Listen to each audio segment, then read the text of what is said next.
इस आयोजन को दिल से सच्ची नीति के साथ सफल बनाने वाले सभी साथियों को धन्यवाद देना चाहूंगा। 33वें आदिवासी सांस्कृतिक महासम्मेलन, इस सम्मेलन में पूरे देश के आदिवासी समुदाय इस हमारे पंडाल में विराजमान है और सुबह से लगा के अनेक सोपानों के अंदर कार्यक्रम सफल हुए। 1-1:30 बजे हम पहुंचे और तब से अनेक वक्ताओं को सुना। आपने भी सुना, मैंने भी सुना। सबने अच्छी अच्छी बातें की।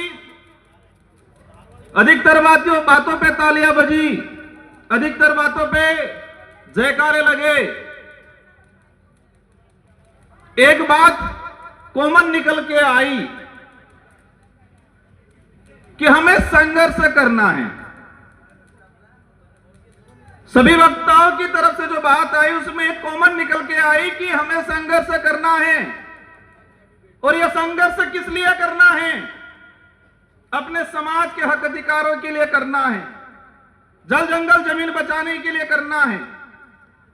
और फिर बात आई कि संघर्ष कैसे करेंगे? तो एकजुट होंगे तो संघर्ष होगा, ये बात आई। फिर नारे लगे, एक तीर एक कमान, आदिवासी एक समान। हम जिस मंच से, जिस जगह से हम बोलते हैं, हम जहां खड़े हैं, हम जहां बैठे हैं, अगर इस शब्द की यही पालना नहीं होती है तो संगठित नहीं हो सकते। और संगठित नहीं हो सकते तो हम संघर्ष नहीं कर सकते हमारे हक अधिकारों के लिए। साथियों, इस देश के अंदर 2011 की जनगणना के हिसाब से 140 करोड़ के आसपास पॉपुलेशन है और इसमें आदिवासियों की बात आती है 10 करोड़ 43 लाख आदिवासी समुदाय जो रिकॉर्डली है। 3 से 4 करोड़ आदिवासी अपने कागजी आदिवासी प्रमाण पत्र लेने के लिए संघर्ष कर रहा है देश में। आज 2026 है और 2026 के हिसाब से अगर बात करें तो भारत देश के अंदर रिकॉर्डली जो आदिवासी है 13 करोड़ के आसपास है और 5 करोड़ के आसपास संघर्ष कर रहा है। नॉर्थ ईस्ट का देख लो, साउथ का देख लो, हमारे गुजरात का देख लो, महाराष्ट्र का देख लो। और जो 13 करोड़ आदिवासी है इनमें से अधिकतर संघर्ष कर रहे हैं। मेरे राजनीतिक जीवन में मुझे 2 बार विधायक बनने का अवसर मिला मेरे विधानसभा क्षेत्र की जनता की ओर से, और आप जैसे साथियों की बदौलत मेरे संसदीय क्षेत्र बांसवाड़ा डूंगरपुर की जनता की वजह से मुझे सांसद बन के अवसर मिला। मैं बैठे बैठे विचार कर रहा था, कई साथी पूछ रहे थे राजकुमार जी आपका नंबर कब आ रहा है। मैं मन ही मन हंस रहा था कि देश की संसद में रात की 1:30 बजे तक बैठता हूं हमारे आदिवासी भाइयों की आवाज उठाने के लिए, तो यहां पर मुझे 5 बजे तक बैठने में कोई दिक्कत नहीं है। जिस देश की संसद में भूखे प्यासे रात की 1:30 बजे तक बैठा हूं आदिवासियों की आवाज बनने के लिए, तो मुझे यहां पर रात की 6 बजे 7 बजे 8 बजे तक बैठने में कोई दिक्कत नहीं है। मन ही मन हंस रहा था। साथियों, संघर्ष करना है तो संघर्ष करना है तो पेशेंस रखना है हम सबको। मैं बात कर रहा था 13 करोड़ के आसपास आदिवासी है इस देश के अंदर रिकॉर्डली। पूर्व में पैसा कानून को लेके, 5वीं अनुसूची को लेके, फॉरेस्ट राइट एक्टों को लेके बात हुई, तो 13 करोड़ में से अधिकतर आदिवासी समुदाय संघर्ष कर रहा है। कोई आरक्षण के लिए कर रहा है, कोई अपना घर बचाने के लिए कर रहा है, कोई अपनी पहचान को जिंदा रखने के लिए कर रहा है, कोई जल जंगल जमीन के लिए कर रहा है।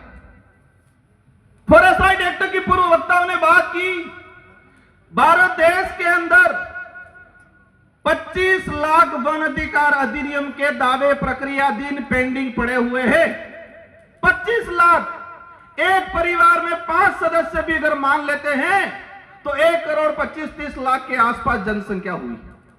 मतलब यह हुआ पहला संघर्ष कि वन विभाग के अंदर रहने वाला भारत देश का आदिवासी 1,30,00,000 के आसपास, जो सरकारी रिकॉर्ड है, मेरा रिकॉर्ड नहीं है, जो फॉरेस्ट एक्ट के तहत दावे प्रक्रियाधीन चल रहे हैं, 1,30,00,000 आदिवासी वन विभाग में बैठा हुआ संघर्ष कर रहा है और कागज में नहीं आया है, रिकॉर्ड में वो 1 करोड़ और होगा। देश के अंदर वन विभाग के बाद चारागाह बिलाना जमीन की बात आती है और चारागाह बिलाना जमीन की बात आती है। मैंने जो पार्लियामेंटली जो रिकॉर्ड निकाला है उससे मुझे जानकारी मिली है कि 2.5 से 3 करोड़ आदिवासी चारागाह बिलाना जमीन पे बैठा हुआ है और संघर्ष कर रहा है कागजी अधिकार लेने के लिए। साथियों, एक बात की बात समझना पड़ेगा, हम अधिकार की बात कर रहे हैं, इस जमीन पे हमारा पुरखाई अधिकार है, हम कहते हैं इस देश के मूल मालिक हैं, लेकिन कागजी अधिकार के लिए संघर्ष कर रहे हैं। कौन सा अधिकार चाहिए? कागजी अधिकार। उस जमीन पे आजादी से पहले हमारे बाप दादा बैठे हैं, उन्होंने कुआं खोदा है, मकान बनाया है, लेकिन उसके पास कागज नहीं है। अब यह समझना पड़ेगा कागज कब जाएगा उस परिवार में, उस समाज में, जब एजुकेशन जाएगा, स्कूल जाएगी, पढ़ा लिखा होगा तो कागज जाएगा। जिस समाज में एजुकेशन ही नहीं गया, आज पहली पीढ़ी एजुकेशन प्राप्त कर रही है और उनसे कहा जाता है कि अधिकार हो तो कागज दो, ये कागजी अधिकार। हम प्रयास करेंगे, देश के अंदर अनेक शोध संस्थाएं हैं, इसरो है, बड़े बड़े सैटेलाइट लगे हुए हैं, तो उन सैटेलाइटों से पता क्यों नहीं लग रहा है कि आदिवासी कब से बैठा हुआ है उस धरती पे, उससे कागज क्यों मांगा जा रहा है? यह आदिवासियों को गुमराह करने का तरीका है, बिजी रखने का तरीका है। सैटेलाइटों से छोटी छोटी चीजें कवर हो रही है और उस पर भी मैंने जाने का काम किया, लेकिन ये सैटेलाइट और ये सरकार, हमारे पूर्व जनजाति आयोग के अध्यक्ष जी ने कहा कि 2005 से पहला बैठा हुआ हर आदिवासी को पट्टा मिलना चाहिए, लेकिन सरकार क्या कह रही है? सैटेलाइट से देखेंगे, जिसका मकान है उसको देंगे। और हमारा मकान क्या छत वाला रहता है कि झोपड़ी वाला रहता है? ये सैटेलाइट, ये सरकार है, झोपड़ी वाला जो मकान है, हमारा केलूपोस मकान है, जो हमारा कुआं है, उसको मकान नहीं मान रही है। जो 4 दीवारी बनी हुई है, जिसकी छत लगी हुई है, उसी को वो मकान मान रहे हैं। अगर इस स्थिति में हमारे अध्यक्ष जी अगर कह के जाते हैं, क्या हमें मिलेगा पट्टा? आज देश के अंदर जो स्थिति, इसके अलावा क्या बटे, इनसे ज्यादा तो लड़ रहे धर्मों में, पार्टियों में। कोई हिंदू बन गया, कोई ईसाई बन गया, कोई बौद्ध बन गया, कोई जैन बन गया, कोई मुस्लिम बन गया। पूर्व वक्ता ने कहा था कि आपस में ही लड़ रहे हैं, और मेरा जहां तक आकलन है, अगर हम नहीं समझे तो ये लड़ाई और तेज होने वाली है। जिस तरह मणिपुर में हुआ, इसी तरह छत्तीसगढ़ में हो रहा है।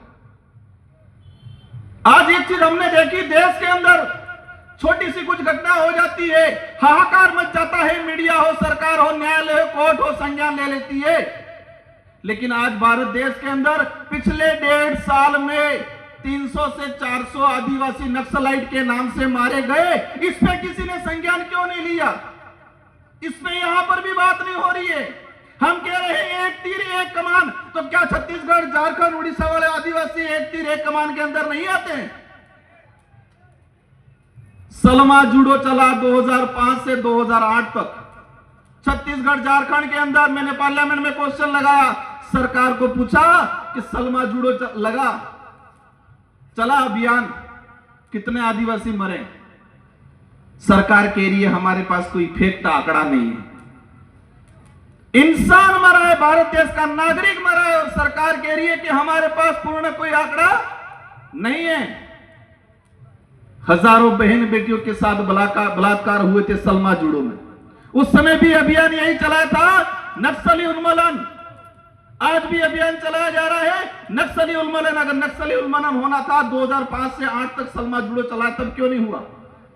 आज अभी चला रहा है। मैंने देश के गृह मंत्री जी से भी यह सवाल लगाया, पूछा है कि जिस आदिवासी 14 साल की बच्ची को हाथ में हथियार मिला है, क्या वो पैदा होने से पहले ही हथियार लेके आई थी? क्या 14 साल, 15 साल की बच्ची, वो चाइना के हथियार हैं। आप सभी न्यूज चैनल में देख रहे होंगे, जो हथियार आदिवासियों से बराबर हो रहा है, क्या वो आदिवासी चाइना जाके हथियार लेने गया? उन आदिवासियों को हथियार पकड़ाने वाले कौन